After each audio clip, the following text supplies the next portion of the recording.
Everyone. You ever stop and think about what it feels like to walk through this world alone? Not physically, mind you. No, I'm talking about spiritually alone. A person standing in a crowded room and still feeling isolated, a woman in her own skin, in her own journey, with no one to call when the weight of the day begins to press harder and harder. Isolation is one of the most profound and misunderstood experiences a person can face. It's not always a simple matter of choice. Some people believe that solitude is empowering, that walking through life alone is a sign of strength, independence, and resilience. But the truth is, isolation can be far more complicated than that. While some individuals might truly choose solitude as part of their personal journey, for many loneliness comes from necessity, a means of self-preservation, when the world has shown its harshness, betrayal, or rejection. It is this idea that sheds light on the complexity of being alone. There is strength, yes, in standing strong and in enduring life's battles on your own terms. However, strength should never come at the expense of connection or love.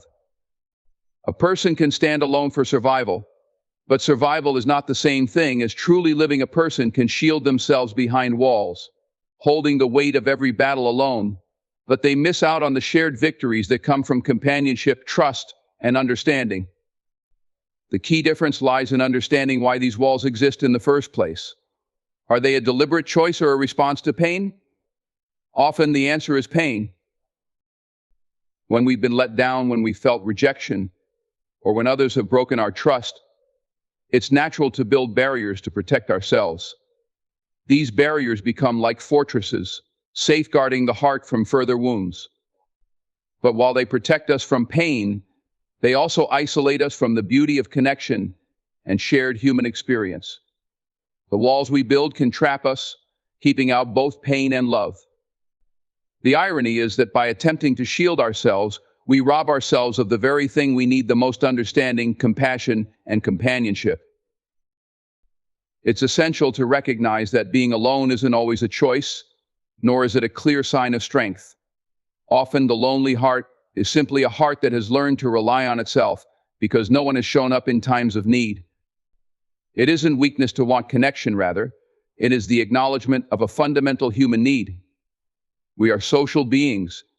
We crave companionship, love, and shared experiences, but life has a way of teaching some individuals that these things only lead to heartbreak, rejection, and disappointment. So they learn to rely only on their own willpower and strength. However, the danger lies in mistaking isolation for strength. True strength isn't about building walls or rejecting connection out of fear. True strength comes from vulnerability, choosing to open your heart, even when you've been hurt before. True strength is about having the courage to trust again, despite the risk. It's about believing that while you've been let down in the past, not everyone is the same. It's about seeing the possibility of growth and healing rather than letting the wounds of the past define your path forward. Isolation can be empowering in the moment. It can feel like control, as if you're invincible, because you rely only on yourself. But that kind of control is fleeting, and it can lead to long-term pain. The idea of standing alone may feel safe, but it is ultimately a life without the shared joys of connection. The risk of allowing someone in is what allows the possibility of transformation. It allows for shared laughter, shared sorrow, shared hope, and shared strength.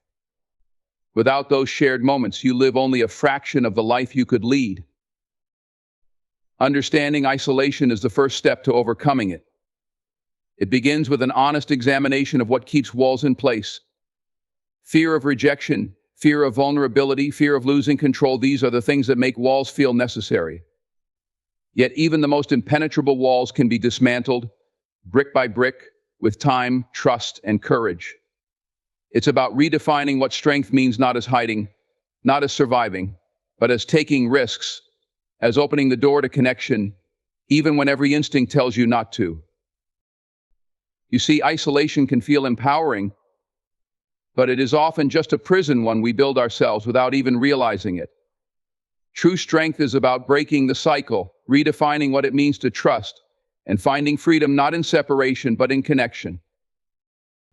The need for connection is one of the most fundamental aspects of being human. It is woven into the fabric of our existence, a basic requirement that sustains emotional health, builds resilience, and fosters happiness. Connection isn't just about being surrounded by people, it's about meaningful bonds, relationships that provide comfort, understanding, and shared experiences. We were not created to go through life in isolation. Even in our most self-reliant moments, there is a part of us that yearns for companionship, for someone to understand our joys and our pain, someone to share laughter with and lean on during the tough times. The idea of connection goes beyond simply having friends or social circles. It is the depth of these relationships that makes them powerful. Connection means feeling seen, understood, and valued. It means having a space where you can show your authentic self without judgment, where your fears and dreams are met with compassion and understanding. This kind of bond acts as a lifeline, reminding you that you are not alone, even in the most difficult moments. Yet, in a world that constantly moves at a fast pace, filled with distractions and pressures, it's easy to lose sight of how vital these connections are to our well-being. Connection isn't something that happens by accident. It requires time, effort, trust, and vulnerability. We must show up for each other, listen without judgment, offer encouragement when things seem bleak, and be open to receiving the same in return. It can be as simple as checking in with a friend, sharing a quiet moment, or offering a kind word during a moment of struggle. Sometimes connection happens in the smallest gestures, being present, showing empathy, creating shared experiences, or simply allowing someone the space to be themselves. These actions build trust, and trust is the foundation for all meaningful relationships. Humans are social creatures by nature. Studies have shown that loneliness can impact physical health as much as it can emotional health, leading to stress, depression, and feelings of disconnection from the world. When connection is lacking, it creates a void that can lead to feelings of despair, hopelessness, and alienation. This is because when we are isolated, we lose out on opportunities for shared experiences and shared perspectives. Connection allows us to understand that our struggles are not unique or insurmountable.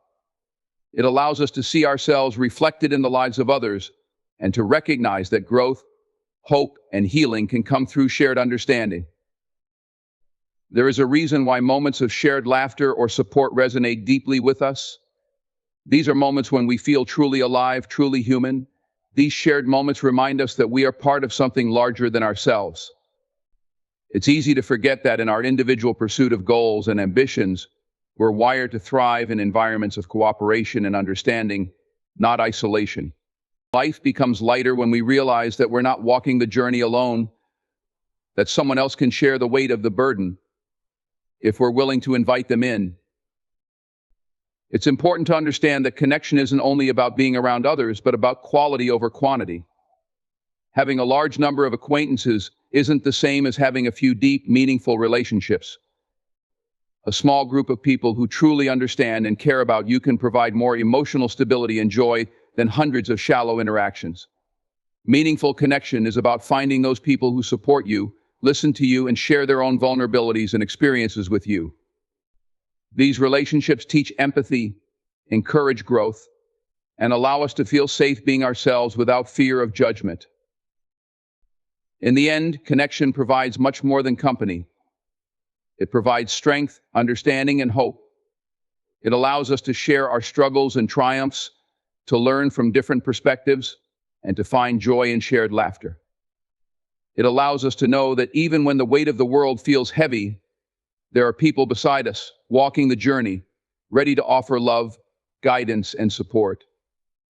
Connection is not just a passing experience, it is a deep and transformative need, one that has the ability to heal wounds, bridge divides, and bring meaning to even the most difficult of days.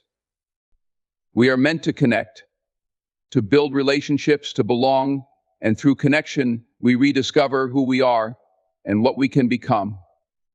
Fear is one of the most powerful forces that can shape a person's life, and it has a unique way of building barriers that can keep us from the very things we desire most. Fear isn't always a loud or dramatic thing.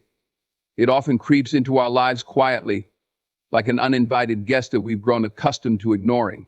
Fear keeps us in familiar places, even when those places are filled with pain or discomfort. It convinces us to stay in our comfort zones, to shut out opportunities, and to avoid risks that could lead to rejection, heartbreak, or failure. While fear has its purpose, it can protect us in dangerous situations. It can also become a prison, holding us back from the life we are meant to live. One of the most common fears people face is the fear of rejection. Rejection can sting in ways that linger for years, embedding itself in the mind and making it harder to trust others. It has the ability to paralyze a person, making them hesitant to open their heart again or to reach out for connection.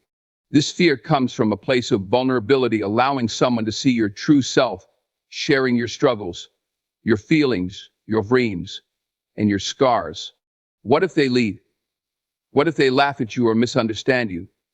These questions can build walls so high that they seem impenetrable, walls that are meant to protect us, but ultimately lead to isolation and distance.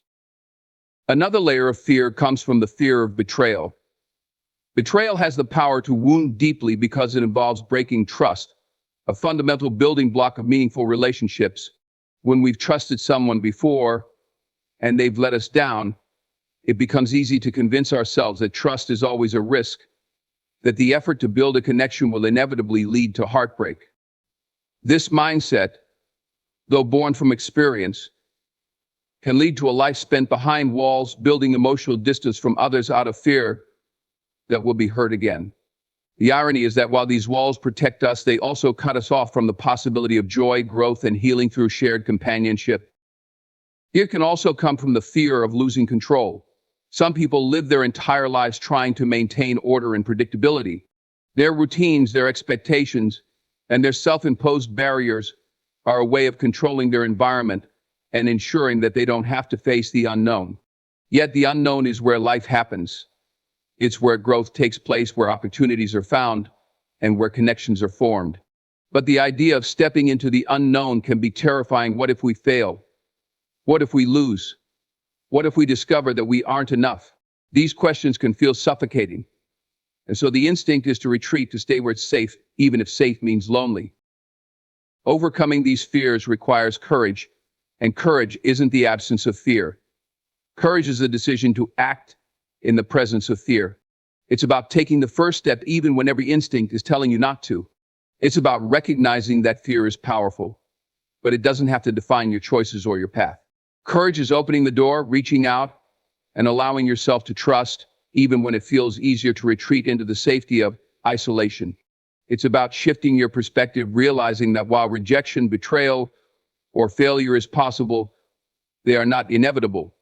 And even when they come, you are strong enough to endure.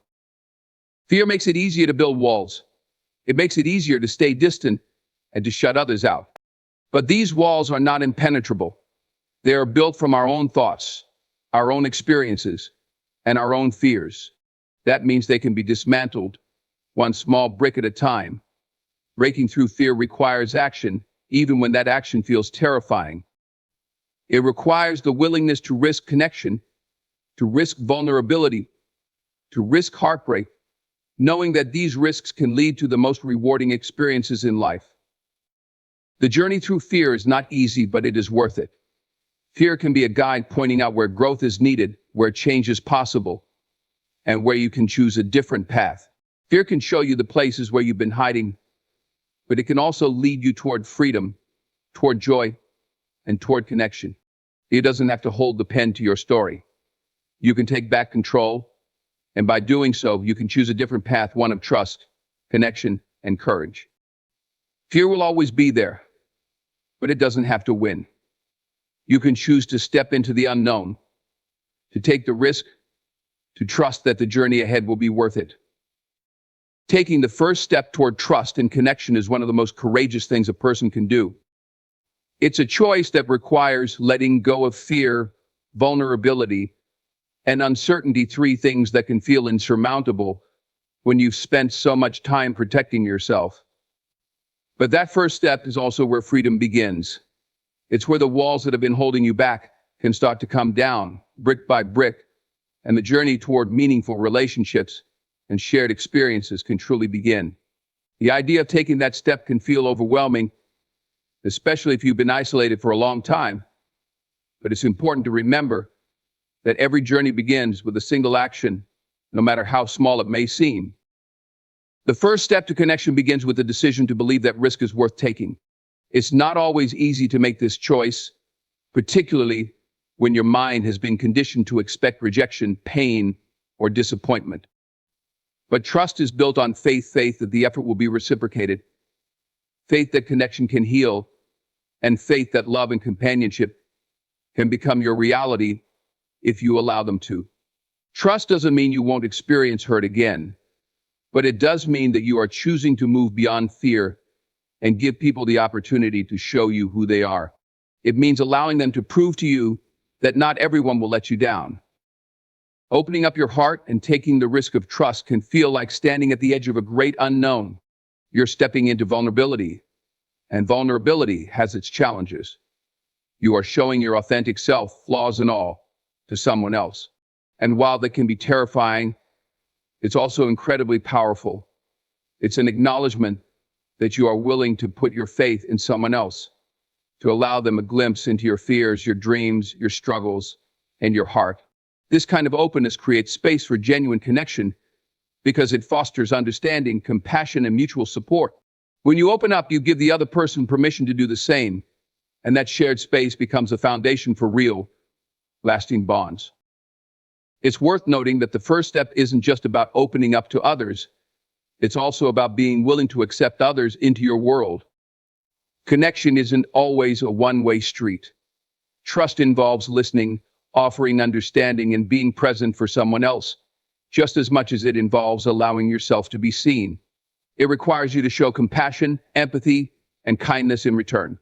Relationships are built on mutual effort, and the journey of trust is about finding balance, giving and receiving, sharing and listening, offering and allowing others the opportunity to offer as well. Every small action counts when it comes to building trust and taking that first step.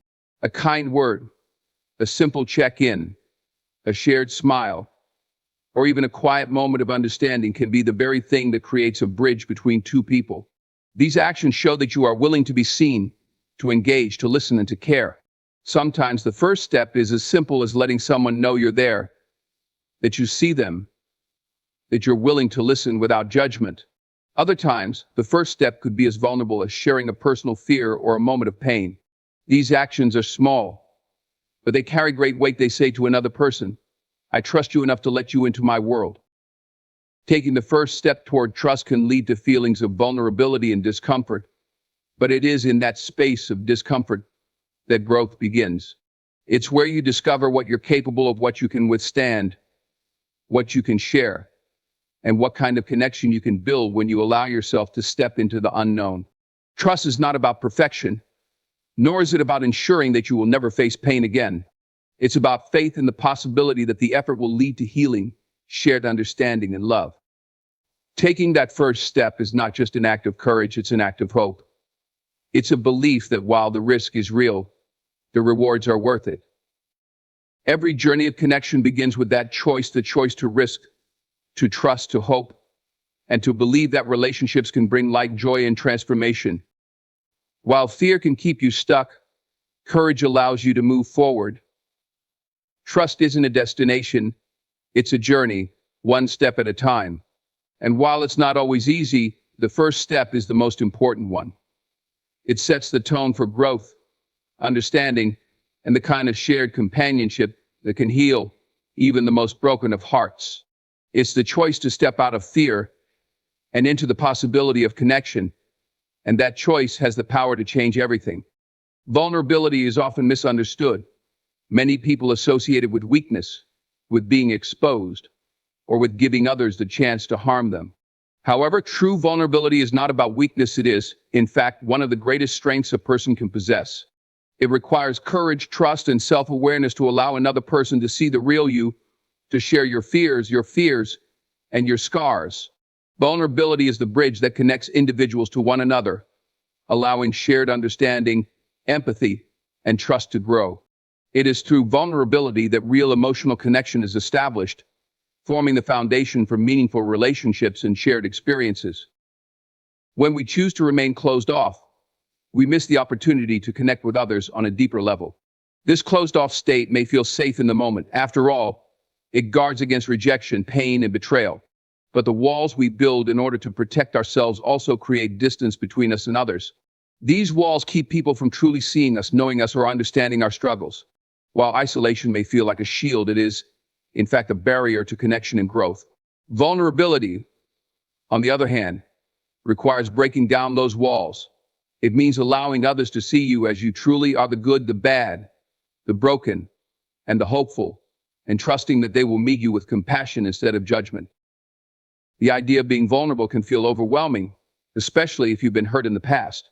Trust is broken through betrayal, rejection, or disappointment, and those experiences can leave scars that make opening up feel like a dangerous risk.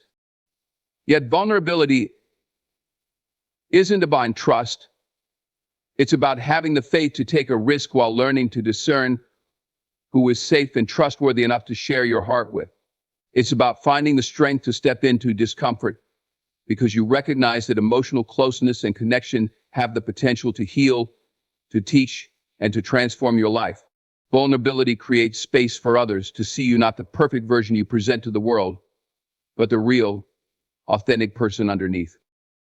When you choose to embrace vulnerability, you give others the opportunity to reciprocate. You create an environment where honesty is welcomed, where trust can grow, and where shared pain and joy can build bonds stronger than isolation ever could. Vulnerability allows both people in a relationship to learn about one another's fears, dreams, struggles, and hopes. It fosters understanding and shared support. It also opens the door to healing. When you allow someone to see your true self and still accept you, you experience the profound realization that connection is possible, even when you feel broken or afraid. That shared acceptance becomes an anchor during hard times, reminding you that you are not alone. The act of being vulnerable can start with small steps, sharing a small fear, admitting that you don't have all the answers, asking for help when you need it, or admitting when you've made a mistake. These actions might feel daunting at first, but they are essential for building trust and deepening relationships.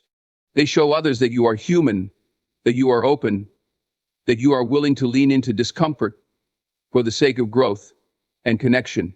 While the act of being vulnerable exposes your heart to the possibility of pain, it also opens your heart to incredible joy and companionship. The alternative, remaining closed off and emotionally guarded, keeps you locked in isolation, unable to experience the beauty of shared experiences, shared laughter, and shared understanding. Choosing vulnerability does not mean that you have to give every part of yourself to every person. Vulnerability has boundaries. It's about knowing who to trust, when to share, and how much of yourself to reveal at the right time. It is a journey, one step at a time, and it allows you to determine what is safe for your heart. When done with wisdom, boundaries, and care, vulnerability is liberating. It gives you the freedom to live authentically, to show up as your true self without fear of judgment or rejection. It's about choosing authenticity over perfection, and in doing so, it allows you to build relationships based on truth, trust, and genuine connection. Ultimately, vulnerability is a choice to step into life fully. It means taking risks, letting people see your authentic self, and allowing your relationships to flourish with trust, compassion, and understanding. It's not about being weak or unguarded. It's about embracing the truth that we are all human, that we all have our fears, scars, and brokenness, and that these experiences connect us.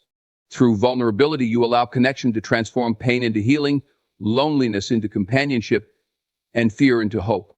While it may feel intimidating at first, embracing vulnerability is a journey that leads to the deepest and most fulfilling relationships life has to offer. Letting go of the past is one of the most difficult and necessary steps in finding freedom, peace, and the ability to build meaningful relationships. The weight of our past experiences, whether they are painful memories, unresolved conflicts, or broken relationships, can anchor us to a time that no longer serves us. They shape our fears, our insecurities, and the way we interact with the world. However, clinging to the past can often rob us of the opportunity to heal, grow, and embrace the present. It is only when we release these burdens that we can step into a new chapter of life with hope and the chance to build something different. Letting go doesn't mean forgetting what has happened or pretending that the pain didn't exist. It means freeing yourself from its hold so that it no longer controls your actions, your mindset, or your future. The first step in letting go is acknowledging the pain and the weight of those experiences. Many people try to ignore the past, burying it deep in their minds in an attempt to avoid facing it.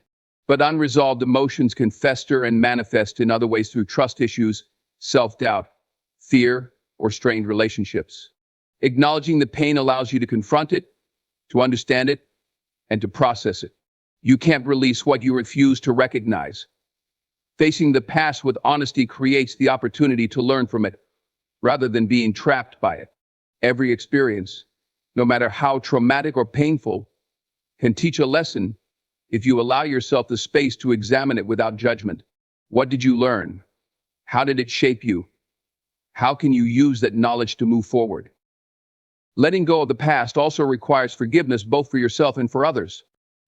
Forgiveness is not about justifying what was done to you or erasing the pain. It's about releasing the power that those experiences have over your heart. Holding on to resentment, anger, or bitterness can weigh you down, preventing you from finding peace.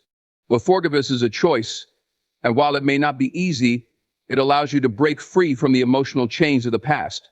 When you forgive, you are not excusing behavior or forgetting the lessons learned, but rather giving yourself permission to let go of the pain that has been holding you captive.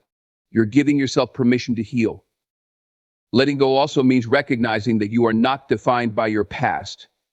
You are more than your mistakes, your losses, your heartbreaks, or your fears. Your story is still being written, and you have the power to decide how the next chapter unfolds.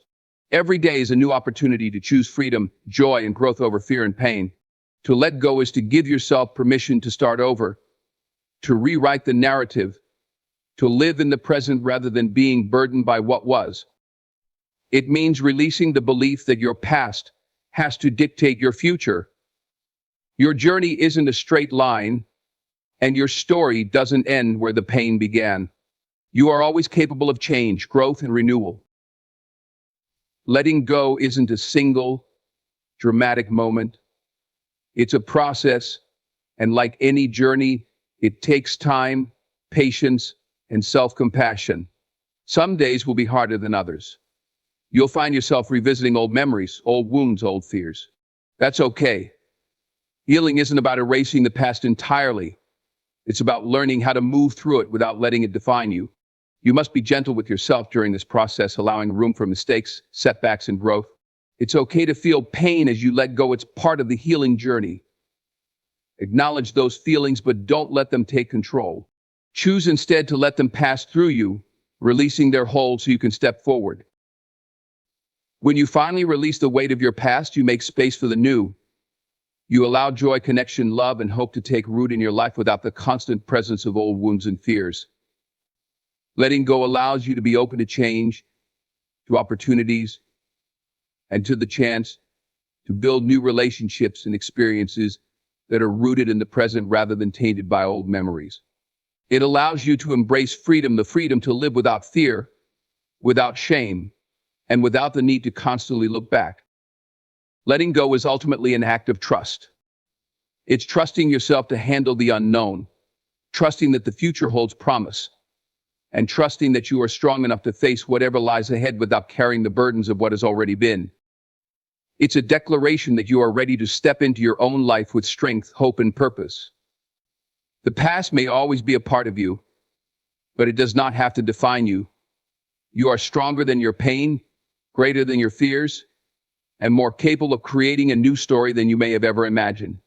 When you release the weight of the past, you give yourself the gift of freedom and the ability to build a life that reflects who you are today, not who you were yesterday. And that is a gift worth fighting for.